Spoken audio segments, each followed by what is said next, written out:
Welcome back, folks, to the random video blog where I give my rambling thoughts on the world of wrestling, share some stories, etc., etc. I'm Graham GSM Matthews, and we're only 2 days away, 48 hours, until one of WWE's Big Four pay-per-view Survivor Series on Sunday night, live on the WWE Network. I'm looking forward to it. I know the build for some people has been very good. For others, it's been pretty bad, but I fall somewhere in the middle. I mean, you cannot be not excited for Survivor Series. I mean, you got the tournament culminating, you got a Divas title match, a 5-on-5 traditional elimination tag team match. You have the Wyatt family versus Brothers of Destruction, Tyler Breeze versus Dolph Ziggler.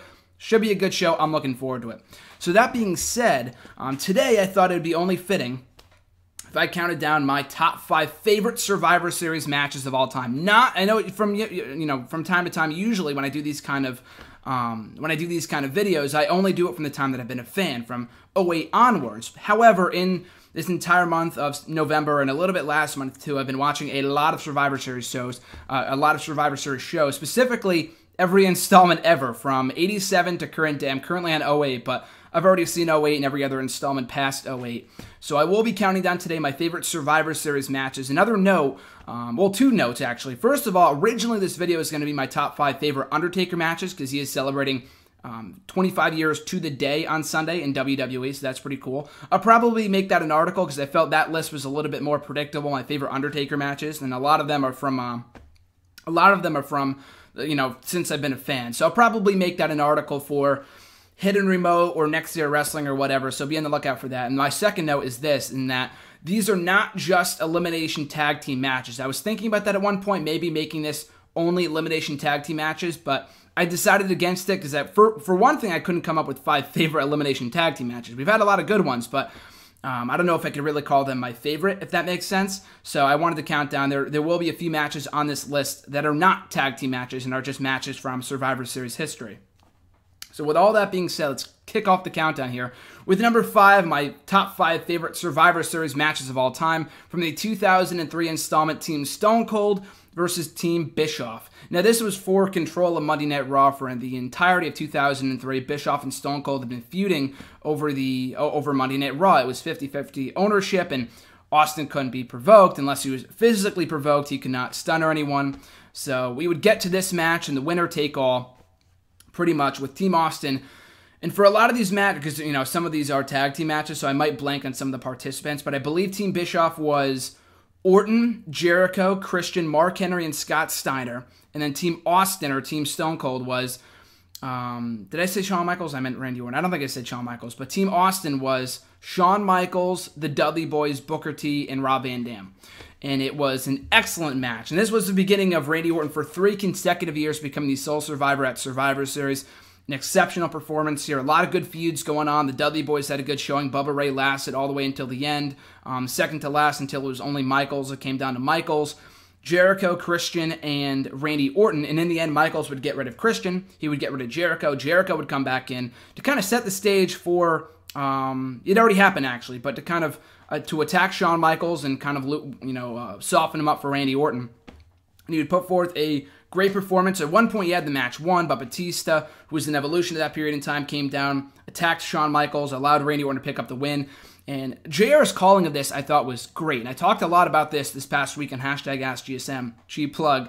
But I talked about this past week on the Q&A video that Jim Ross, although he could be over the top at times, he was still so effective in making matches and moments meaningful, like this one. When he said, no, damn it, not like this, not like this. Team Austin can't go down like this. He's been in WWE for years. I can't imagine Raw without Stone Cold, like all these great calls. And it really emphasized the loss for Stone Cold Steve Austin. He went to the back, and I think he was attacking like Jericho or something like that. I forgot what it was. But by the time he came back, Michaels had already lost. And you just see him on the stage. He's just like, he's heartbroken. His mind is blown. Like he's completely shocked that his team lost. And he goes in the ring, and he and Michael shake hands. And despite their bad blood from 1998, he had to enlist into his team. And the whole story they were trying to tell here was that Austin had no control over his fate. He was not involved in the match. It reminded me a lot of another match I'll get to on this list, which I'll talk about next.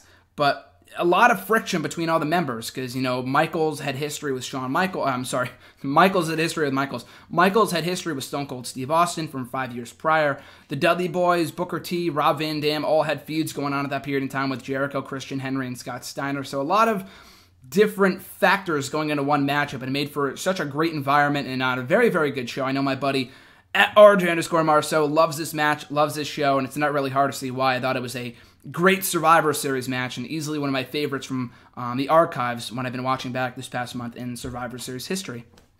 So we get to number 4 on my list of favorite Survivor Series matches of all time. Team Ziggler versus Team Orton from the 2012 installment. Now, I feel this show is fairly underrated. Not the greatest Survivor Series of all time. I thought 2011 was better. I enjoyed 2011 better. And 2012 will go down as the year The Shield debuted. The undercard, I understand, was not amazing, was not really fitting of a Big Four pay-per-view. I understand that, and I said that at the time, I'll say that now. But I thought the main events, were very, very good. Big Show, Sheamus, not exactly the classic they had at Hell in a Cell, but still a pretty good match with a fluke finish, but that was expected, given TLC was right around the corner.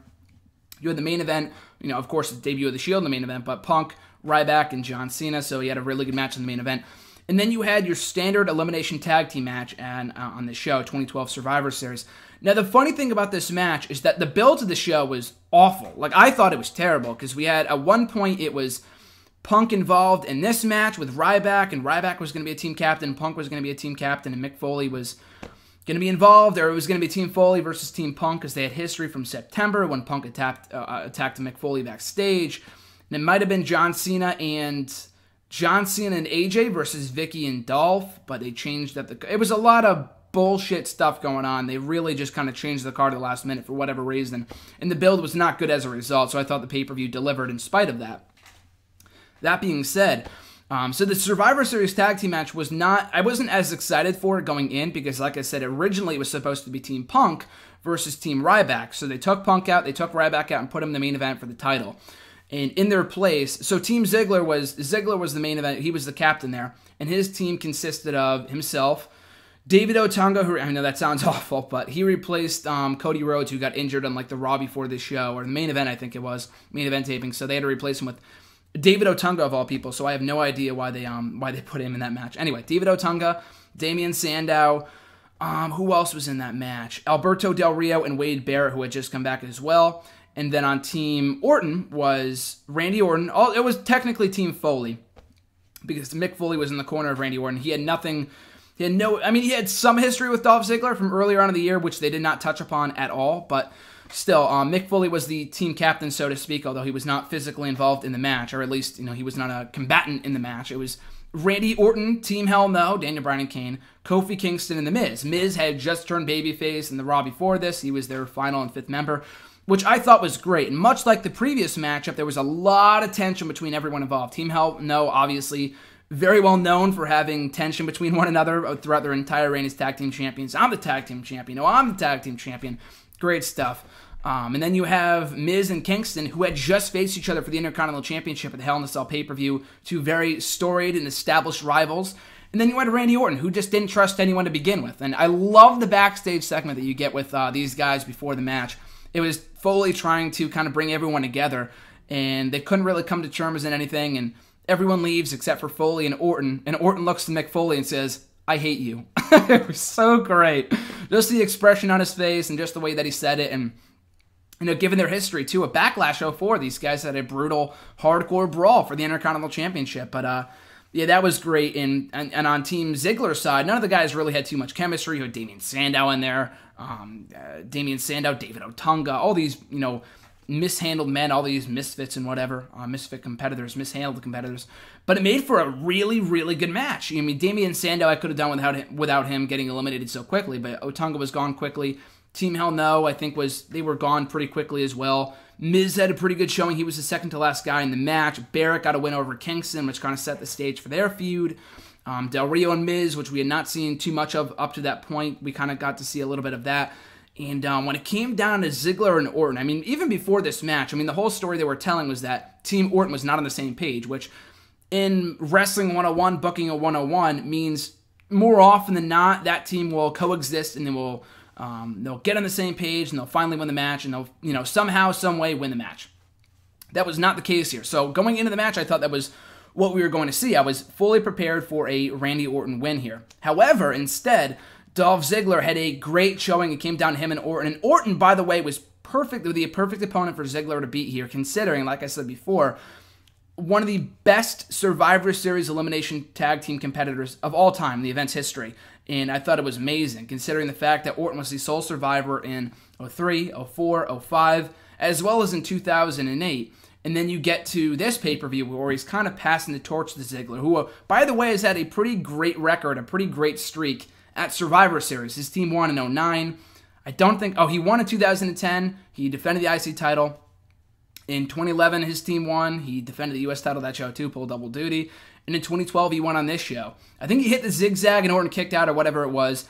But then out of nowhere... no, you know what it was? It was amazing. This is one of the greatest sequences that I've ever seen as a fan, and I thought was fantastic. Loved it then, loved it now.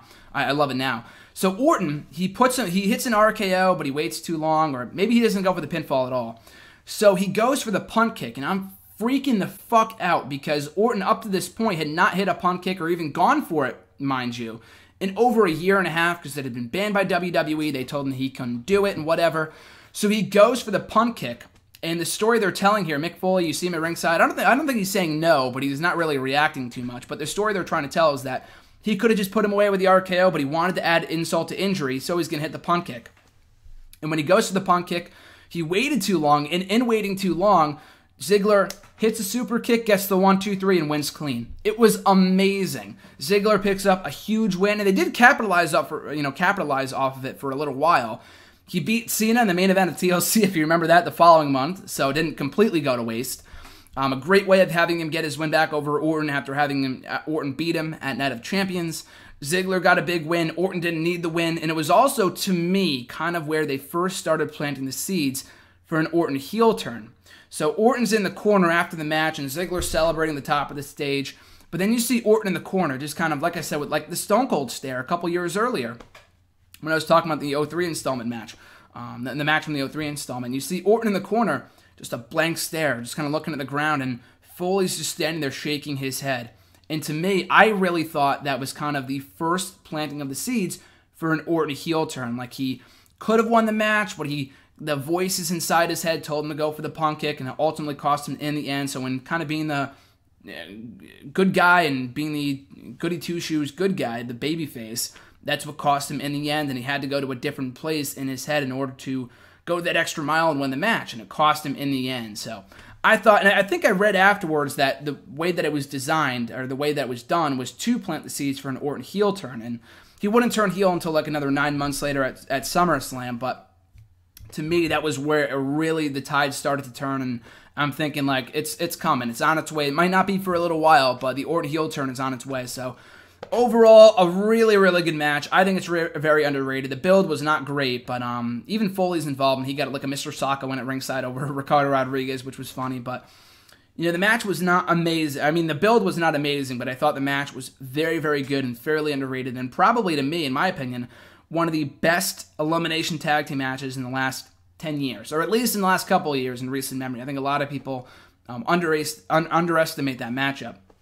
So we get to number 3 on my list from the 2011 installment, not a tag team match, but it is CM Punk versus Alberto Del Rio for the WWE Championship. Fun fact for you, actually, it was 4 years ago today. I mean, I already would have known this anyway, but my WWE calendar, if you can see that, very cleverly reminded me today that it was 4 years ago today. I love that show so much. It's not the greatest Survivor Series of all time, and some people might even say 2012 was better, but again, it's not the best, but to me, it was my favorite. Probably, along with the 02 installment, my favorite Survivor Series of all time, just because, simply for my emotional attachment to that pay-per-view.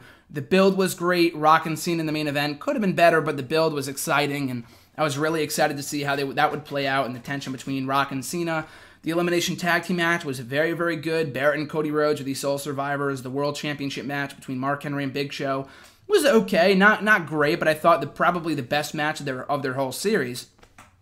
And then we get to the WWE title match, Del Rio versus CM Punk. Now, up to this point, the title was essentially meaningless to me because the title had changed hands every single fucking month, and it was like a game of hot potato with the belt, and it really didn't mean anything. Punk, in the weeks leading up to this pay-per-view, had said, when I win that belt at Survivor Series, I'm going to make it mean something again. I want to bring back change to the WWE. Kind of, a lot like what he said during the Summer of Punk. And he said, I'm done with this game of hot potato. I want to win that belt and make it mean something. And that was amazing. I don't really think they ever really foresaw him holding the belt for 434 days for the next 12 months, for the next 14 months, rather. But it really worked out well considering the promo that he cut the next night after winning the championship and where his reign went from there. But the match itself, not only the fact that it kick off Punk's reign as WWE Champion for the next 14 months, but the match itself was very, very good. No shocker there considering who was involved. Punk and Del Rio have always had a great chemistry. This was no exception. I thought this was a very, very good match. A lot of back and forth. And to me, I thought it was pretty obvious that Del Rio was winning. He had just won the belt back and maybe give the belt to Punk at TLC right before they go to Raw in Chicago. It made sense, but they wanted to take the title off of Del Rio and MSG, and it worked out for the better. Not only did it kick off his big reign, and it kicked off at a Big Four pay-per-view, did it kick off Punk's big reign as WWE Champion, but it happened in MSG. Of all places, the most storied and famous wrestling arena of all time. And not only that, too, when Punk came out, he got introduced by Howard Finkel, which I thought was a great touch. He was crying, Howard Finkel was, and it was a great moment, and I just really loved that pay-per-view. I thought that match was great, though, and probably the best match in the entire card. But, watching that match back, it really brings back memories of how much I love that match, how much I love that pay-per-view, and it's such a great time to be a fan, in my opinion. The whole year of 2011 was probably my favorite year, up until 2015, that is, but great match, very historic and memorable for that fact alone, that Punk went on to hold that belt for 434 days, but him and Del Rio had a hell of a match and easily very deserving of my number 3 slot, my favorite Survivor Series matches of all time. So for match number 2 on my list of favorite Survivor Series matches of all time, we get to the Elimination Chamber from the 2002 installment. Wow, an amazing match. And you would think that as someone who's been watching since 2008 that I would have a match that I've been a fan for since 2008 would be this high up on the list, but nah, I don't think so. This match was so great that it deserved the number 2 slot. That whole show, and I've said this in past reviews, I've said it in Q&A videos on Twitter, Facebook, everywhere, that this show might be, if it wasn't close, then it certainly came close to being my favorite Survivor Series of all time. All around, an amazing pay-per-view. You had this chamber match, which I'll get to in a second. You had a fun WWE title match between Brock Lesnar and Big Show. I don't know if I would have had Big Show beat Brock Lesnar for the belt, but it split. It solidified the split between Paul Heyman and Brock Lesnar. The Dudley Boys reunited. The re-debut rather of Scott Steiner. A lot of great new women's champion, a great tag team title match, a new cruiserweight champion. Almost the perfect pay-per-view to me. I thought it was amazing. Such a great fucking show. And also we didn't have an elimination tag team match that year. But anyway, Elimination Chamber in the main event. And it's hard to top the first one for anything. In my opinion, if not the, then one of the greatest chamber matches of all time. Probably for me, my favorite chamber match, because I thought this was so great. So you had the world champion at that time, Triple H, who was the first, in WWE's books, the world heavyweight champion from WWE's lineage. Triple H, Booker T, Rob Van Dam, Kane, Jericho, all guys who were kind of either close to winning back the world title or had already won the world title or just were in a great spot at that time and in being some of Raw's brightest stars. And then Shawn Michaels, who had not wrestled a match since SummerSlam, where he beat Triple H and then got attacked afterwards, and he was gone for a while, and he came back, and this was his first official match back, with the exception of SummerSlam, since 1998. And you would never know. You would never know. This guy had such a great showing in this match, and it made for such an amazing... The environment alone, also in MSG, much like Del Rio Punk, the environment itself really made for just an electric atmosphere, and everyone here did well. Kane had a good showing. I think he was either... He might have been... I don't think he was the first one gone. I think it might have been Booker T was the first... Or maybe it was Rob Van Dam. Booker T lasted until the end. And also Jericho came out to King of My World by Saliva, which was an amazing entrance, by the way. Love that song, but the fact they played it live at, I think, WWF in New York, and they played it over the speakers, and it came out to that was amazing. But yeah, the match was very, very good. It's pretty good for the first half hour, but when it comes down to Shawn Michaels and Triple H in the final 10 minutes or so, it's magical. These guys, I have said time and time again, one of my favorite feuds of all time, right up there with Orton and Christian, Punk and Cena, Ambrose and Rollins. I know those are relatively recent, but all three of those feuds were great because of the matches they had. And Michaels and Triple H, over the course of 2 to 3 years, had some amazing fucking matches together. No disqualification, chamber match, 3 Stages of Hell, the following pay-per-view in Armageddon, I think it was, at Armageddon 2002. They had Hell in a Cell, Triple Threats, Fatal 4-Ways, Last Man Standing. This all, in every stipulation they threw at them, they made the most of it and had a great fucking match. And this was no exception. Really, really good stuff from these two. A lot of back and forth action. In the end, Triple H hits the pedigree. Michaels kicks out, and he's going for another pedigree. Michaels flips him over, the old reversal to the pedigree. And then he hits him with the sweet chin music, falls right on top of him. 1, 2, 3. Madison Square Garden comes unglued in an amazing moment that gives me goosebumps just thinking about it. Every time I watch it back, it's just incredible.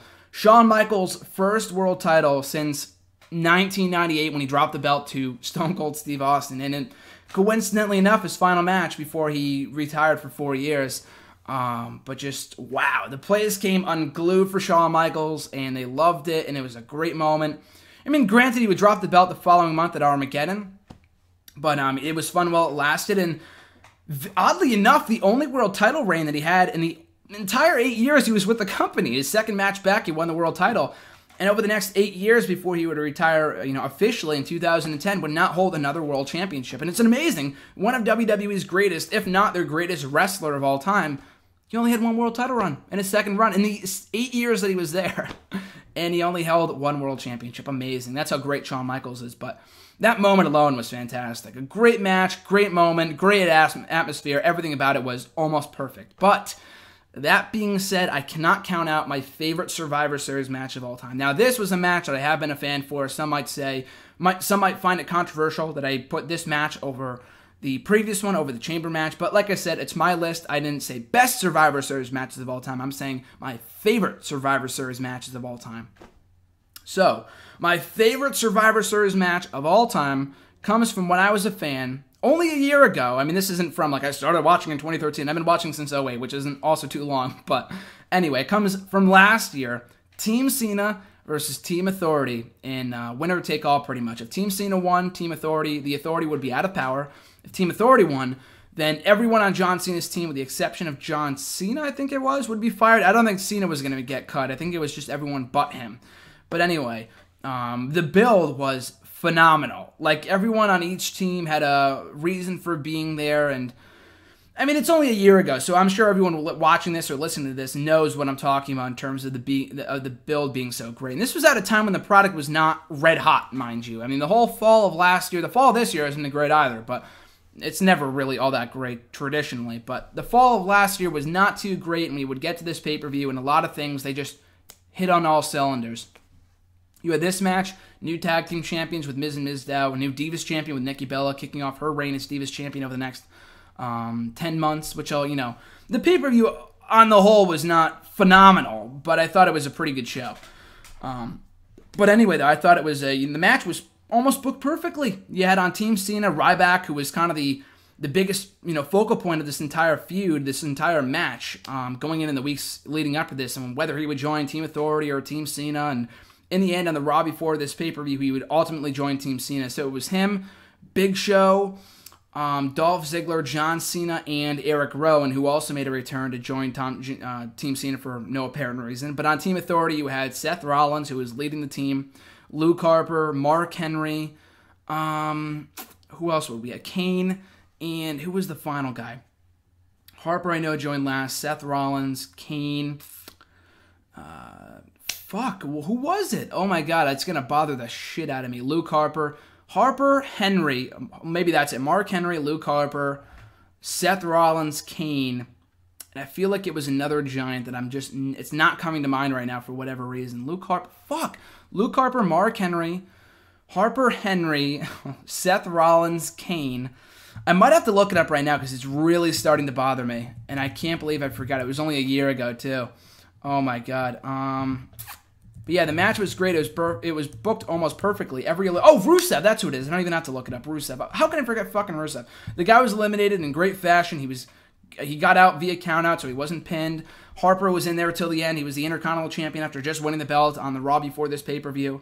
And throughout the entirety of the match. Ryback got eliminated a little too quickly for my taste, but it wasn't too bad. Big Show turns heel here, and that was a big fuck you, but it didn't really matter too much considering the fact that he was so great. But I mean, the fact I think he was fine. I mean, the heel turn was so great. It was probably the best turn that he ever had, considering the fact that over the next couple months it would go down the tubes. But it came in such a big match situation that people wouldn't really mind as much. So I didn't really mind it too much. I thought it was fine. And it was really like one of those not groan, like eye-rolling moments in that, like, oh shit, Big Show went heel again or whatever. It was more so one of those moments like, oh fuck, like Team Cena's gonna lose now or whatever it was.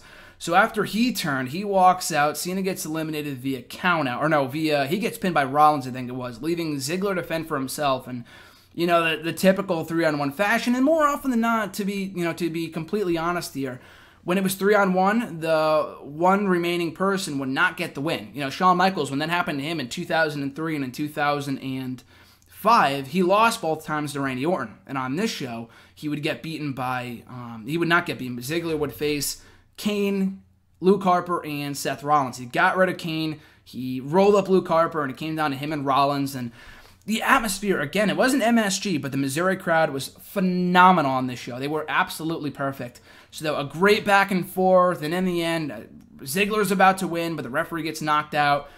Triple H comes in and knocks out Dolph Ziggler, delivers a pedigree to him. He calls in crooked referee Scott Armstrong, who had a history with the Authority dating back to the year prior and at WrestleMania, who I don't think we had seen on WWE TV since WrestleMania, which was amazing storytelling.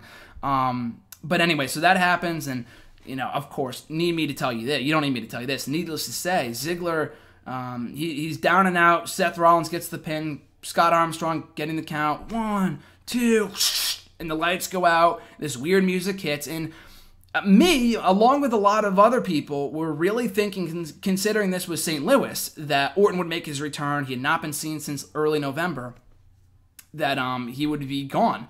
He was gone. That he would be coming back on this show and help out, Team Cena. No, I didn't think it really made much sense to have him team with Cena, considering they had just had a match at Hell in a Cell. It wouldn't be the first thing they did that, like in 2012, like I said, with Miz and Kingston. But I thought, considering Orton's character, it would kind of be stupid, so I was glad he wasn't a part of the team, but I figured at the very least he would return on this show, get a huge pop from his hometown, and cost the Authority the win. But it was not Randy Orton. It was Sting making his long-awaited WWE debut. And yes, a lot of people on the internet knew about it. We were expecting a Sting debut. They had teased it on the Friday before. But how many times had they been teasing it before this? Let's be honest here, people. People were hoping for it. Fans were hoping for it in July of that year, at SummerSlam, at WrestleMania. Time and time again, we had been let down. So that was the last thing on my mind, that was a Sting debut on this pay-per-view. So the Sting music hits, and everyone just loses their fucking shit. I went nuts. The whole internet fucking exploded. Sting comes in, goes face-to-face with Triple H for a little too long, but it was an amazing moment. Hits the Scorpion Death Drop, or hits him in the stomach, then hits him with the Scorpion Death Drop. Puts Ziggler over Seth Rollins. The referee, the original referee, makes the 1, 2, 3. Place goes fucking ape shit. Ziggler, the sole survivor, Authority's out of power, Sting's in WWE. It was the perfect storm, and thus making it my favorite Survivor Series match of all time. Again, the Authority came back 6 weeks later, but let's forget about that for a second. The match itself was perfectly booked, 99% perfectly booked. Let's face it, the Ryback elimination was a little too quick, but other than that, it was perfect. It was a great match. It is well-deserved at my spot on the top of my list of favorite Survivor Series matches of all time. And I look forward to watching it this weekend before Survivor Series this Sunday night. And oh, by the way, also easily the most meaningful Survivor Series elimination match in years and years and years and years and years and years. Probably since 05 Raw vs. SmackDown, if not eclipsing that, because it was the first Survivor Series elimination match to close the show in over 8 years since Survivor Series 06, which is crazy to think about.